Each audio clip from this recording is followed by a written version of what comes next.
Supreme court के 7 जजों के फैसले के आधार पर राज्यों के लिए जब इसके रास्ते खुले कि शेड्यूल कास्ट और शेड्यूल ट्राइब में क्रीमी लेयर और वर्गीकरण किया जा सकता है, उप वर्गीकरण, उसके बाद से राजनीतिक माहौल गर्मा गया। आज एक बार फिर से बहुजन समाज पार्टी की मुखिया आदरणीय मायावती जी ने प्रेस कॉन्फ्रेंस करके केंद्र सरकार को कटघरे में खड़ा किया। विशेष सत्र बुलाकर संविधान संशोधन से लेकर के शेड्यूल कास्ट और शेड्यूल ट्राइब के अधिकारों पर किसी भी किस्म की छेड़खानी होने के परिदृश्य में कड़ा कदम उठाने की बात की। वही दूसरी तरफ संविधान हाथ में लेकर चुनाव लड़ने वाले विपक्षी दलों को भी घेर दिया। उसके बाद कांग्रेस पार्टी के राष्ट्रीय अध्यक्ष मल्लिकार्जुन खड़गे ने एक संतुलित पक्ष रखा पार्टी की तरफ से कि वो हर तरफ के इस पूरे परिदृश्य के होने वाले असर पर बात करके तब इसका कोई फैसला लेंगे। समाजवादी पार्टी जो जातिवार जनगणना का पक्ष रखती है सामाजिक न्याय के लिए और बाबा साहब अम्बेडकर और डॉक्टर लोहिया को साथ लेकर चलने की कोशिश कर रही है और जिसको आज की तारीख में बहुत मजबूती और ताकत मिली है, अभी तक उसका स्पष्ट पक्ष नहीं आया। तो उत्तर प्रदेश की राजनीति में इसका भी एक दबाव होगा कि देखना दिलचस्प है कि आगे क्या वजह है कि राहुल गांधी और अखिलेश यादव अभी तक इस पर नहीं बोले। मैं इस पर भी थोड़ा प्रकाश वीडियो के आखिरी हिस्से में डालूंगा। सबसे पहले इस पूरी परिदृश्य का अब तक का विश्लेषण क्या है, आज के वीडियो में विस्तार से इस पर बात करेंगे।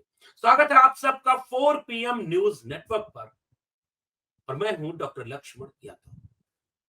तो पृष्ठभूमि यह है कि सुप्रीम कोर्ट के 7 न्यायाधीशों ने चीफ जस्टिस ऑफ इंडिया के नेतृत्व में 1 अगस्त 2024 को एक फैसला सुनाया, जो फैसला पंजाब में शेड्यूल कास्ट कम्युनिटी की उपवर्गीकरण से जुड़ा हुआ था, जिसकी शुरुआत वहां से हुई थी।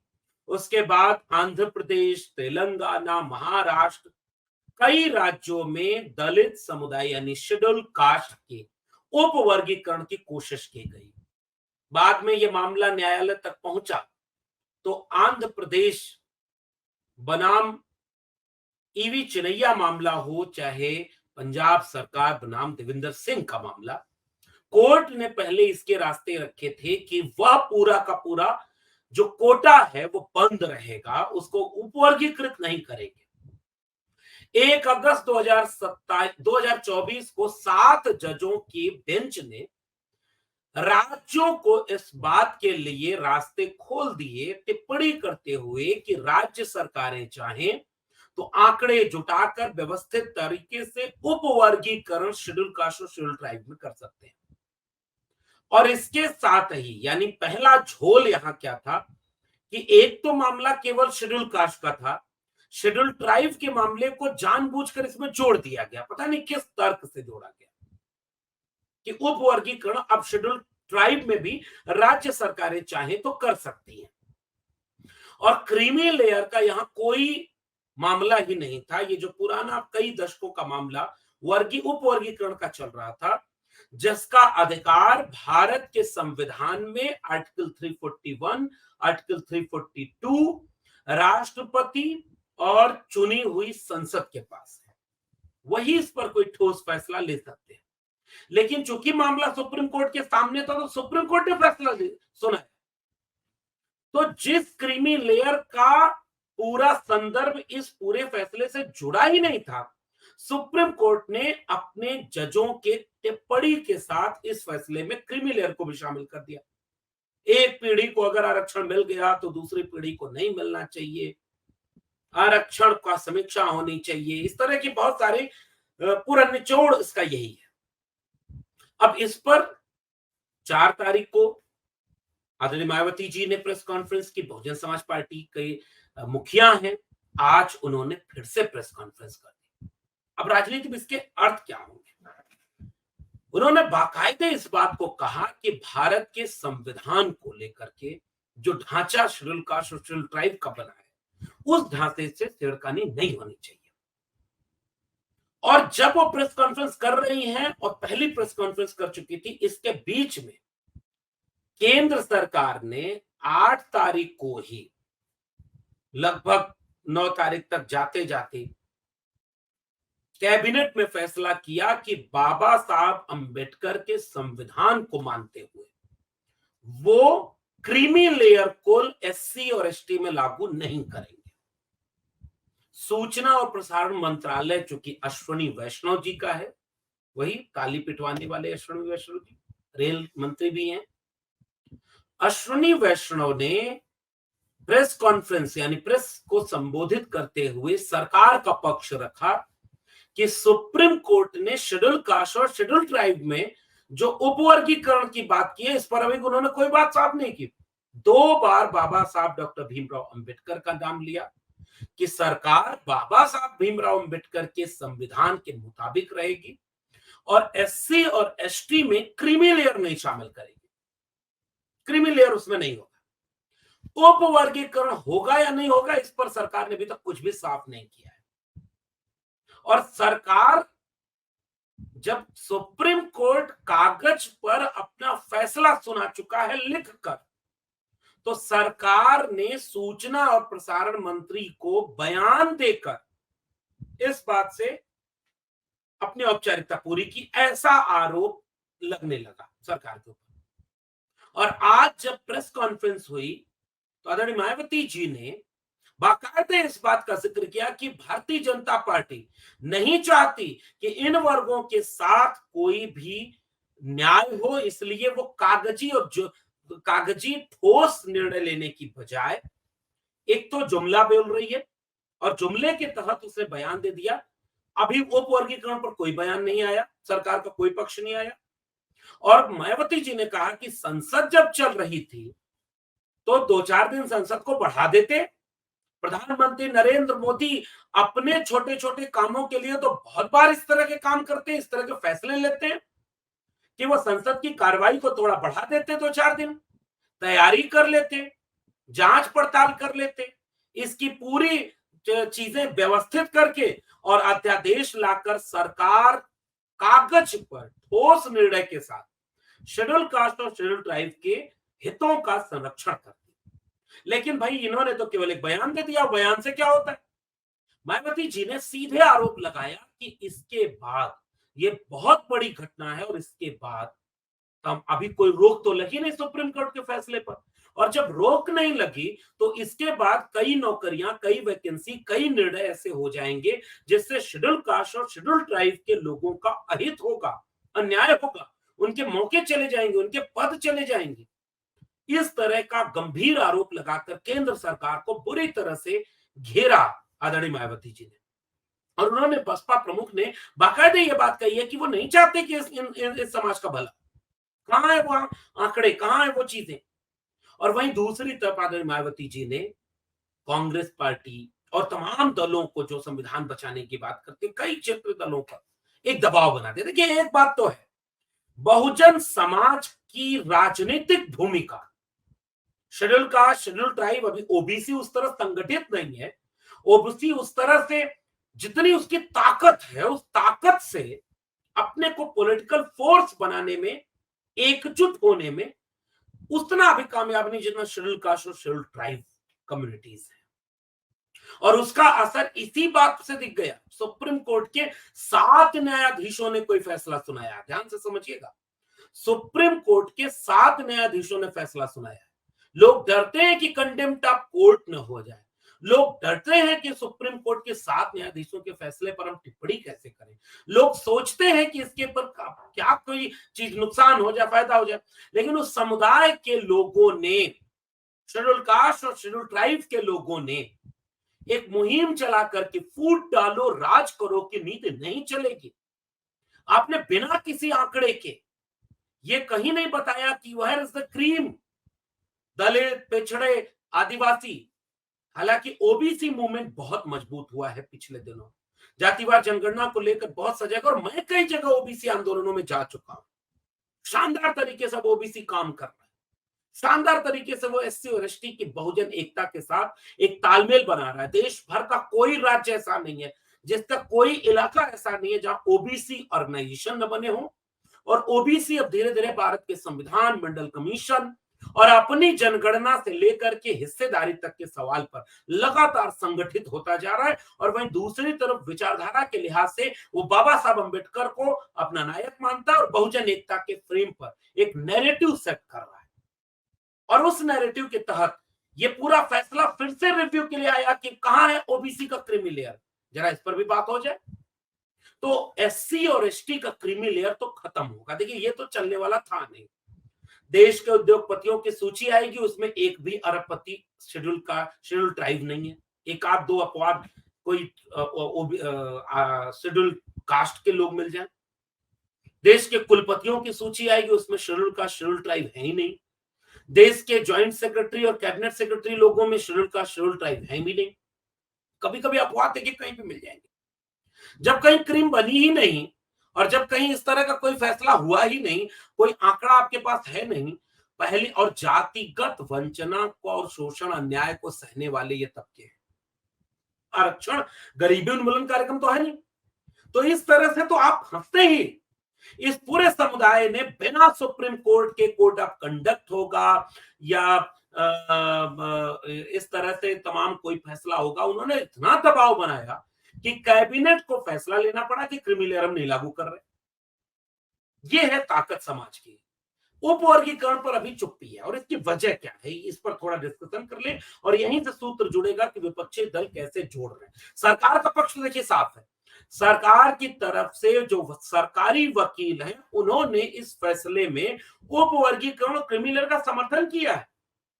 तो एनडीए की सरकार और बीजेपी का स्टैंड इस पूरे पॉलिटिक्स पे क्लियर है कि बीजेपी उपवर्गीकरण का समर्थन कर रही है, बीजेपी क्रीमी लेयर का समर्थन कर रही है। सरकार इसके पक्ष में, क्योंकि सरकारी वकील ने सुप्रीम कोर्ट में इसी पक्ष में अपनी दलील दी है।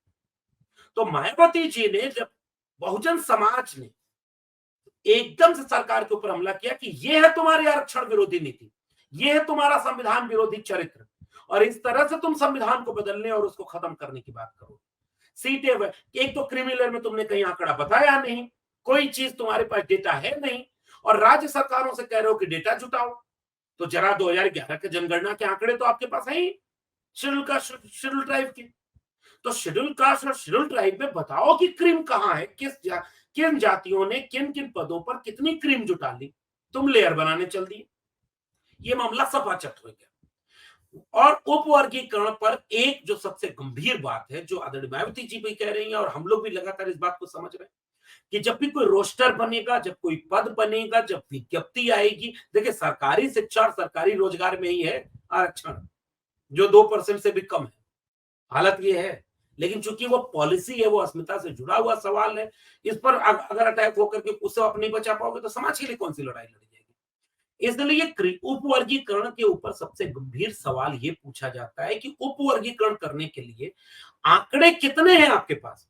और जैसे ही पोस्ट को, सरकारी पदों को आप सब क्लासिफिकेशन कर देंगे, सब कैटेगराइजेशन कर देंगे, और यही बात कांग्रेस और विपक्षी दल कह रहे हैं लगातार कि आंकड़े आप दे नहीं रहे।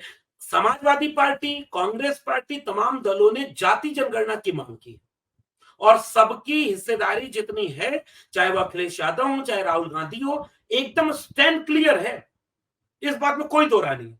संविधान अगर हाथ में लेकर अखिलेश यादव ने बीजेपी को यूपी में रोका है तो रोका है, और वो संविधान हाथ में लेकर रोका है, उनके पीडीए ने रोका है, और अखिलेश यादव इस जगह पर बढ़त लिए हुए हैं।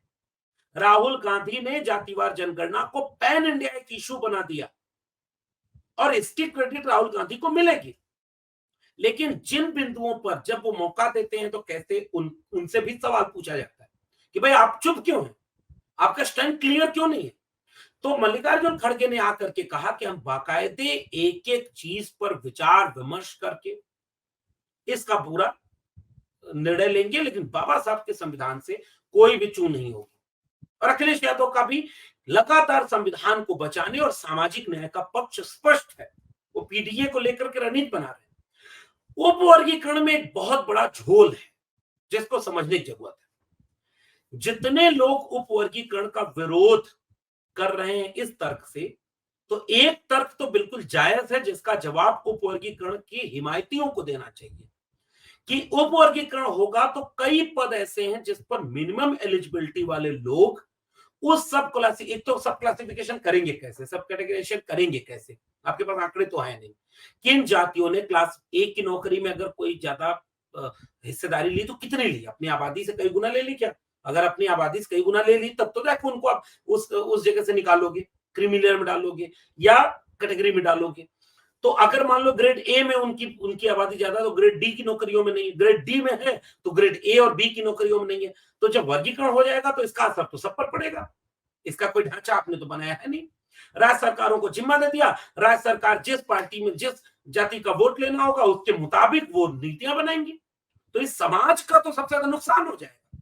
और जो लोगों को कैटेगरी में उपवर्गीकरण करके नीचे रखोगे वहां के पद तो खाली रह जाएंगे, क्योंकि कई जगहों पर वहां पद पर जो जिनको आप सो कॉल्ड क्रीम कह रहे हो, सो कॉल्ड ज्यादा हिस्सा ले लिया जिसका कोई आंकड़ा आप नहीं दे रहे, उसी के लोग वहां पर नहीं है।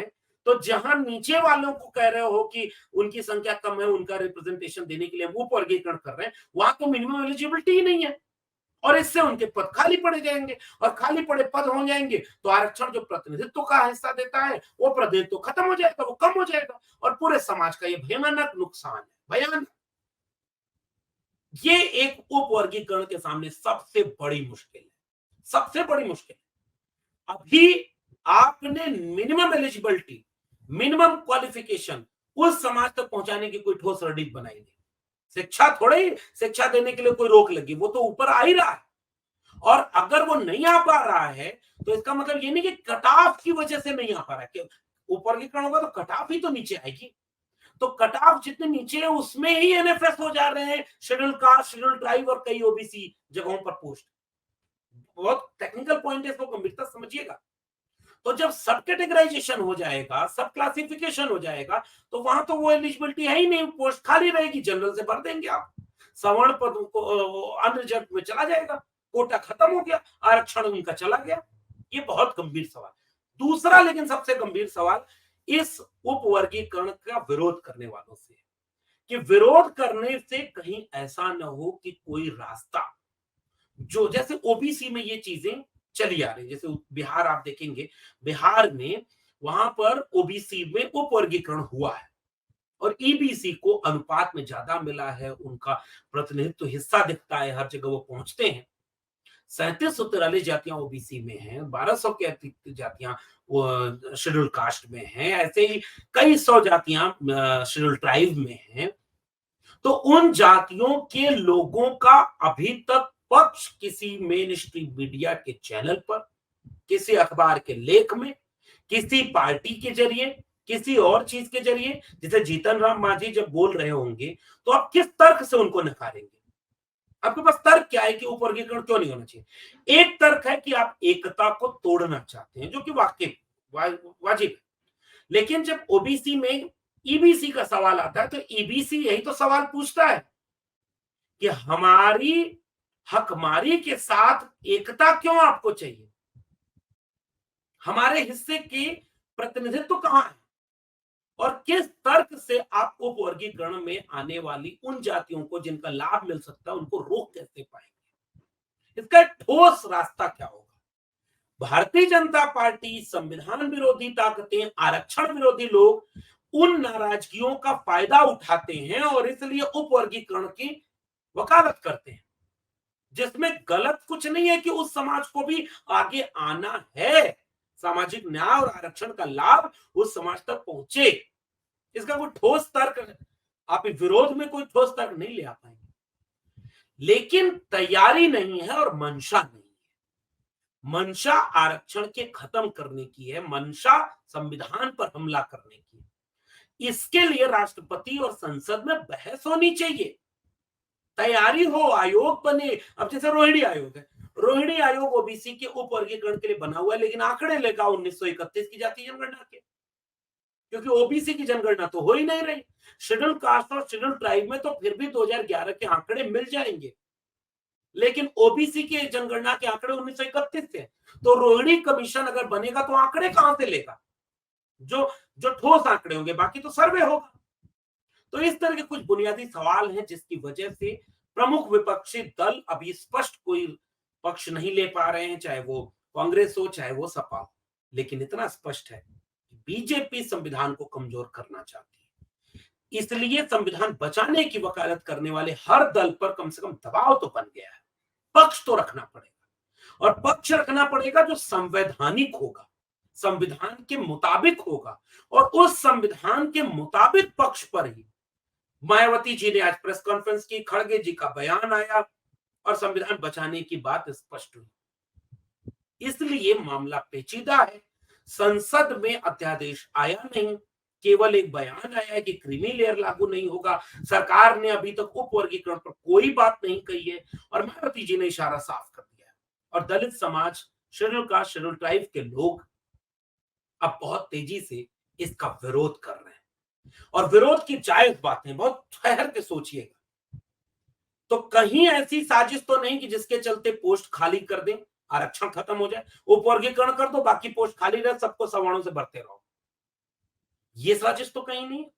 एकता को तोड़ दो, आपस में लड़ा दो, ताकि ये जो सामाजिक न्याय और जातिवार जनगणना हिंदुत्व की राजनीति के सामने सबसे बड़ी चुनौती बन रहा है, यही कमजोर हो जाए।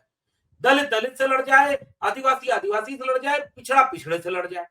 कहीं इस दिशा के लिए तो ये नहीं किया जा रहा। आंकड़े दे नहीं रहे आप, आंकड़े आपके पास क्लियर कट आपके सामने है नहीं, और दूसरी तरफ उपवर्गीकरण के लिए ठोस ढंग से कोई नीति नहीं बना पा रहे जिससे कि उनका फायदा हो जो वाकई पिछड़ गए। कि उपवर्गीकरण ही एक रास्ता है, कोई और भी रास्ता हो सकता है, और विपक्ष के लोगों पर भी दबाव बनाए कि आपको एकदम क्लियर संविधान बचाने के लिए सामने आना पड़ेगा। तो इस पूरे प्रकरण पर उत्तर प्रदेश ही नहीं पूरे देश में राजनीतिक गर्माती दिखेगी, और आने वाले दिनों में इस बात का देखना दिलचस्प होगा कि क्या होने वाला है, और क्या सामाजिक न्याय और संविधान की लड़ाई अब और मजबूत होने जा रही है, और बीजेपी के लिए बहुत बड़ी मुश्किल होने जा रही है, जो उन्होंने अपने सरकारी वकील को सुप्रीम कोर्ट में भेजकर इसके पक्ष में दे दिया, ताकि ये बहुजन समाज के लोग आपस में लड़ जाएं, बिखर जाएं, टूट जाएं, और उसका फायदा बीजेपी और उनकी आरएसएस की पॉलिटिक्स को हो। आपका क्या मानना है नीचे कमेंट बॉक्स में जरूर बताइएगा। फिर मिलेंगे किसी और टिप्पणी के साथ, तब तक देखते रहिए 4 PM न्यूज नेटवर्क। बहुत बहुत धन्यवाद।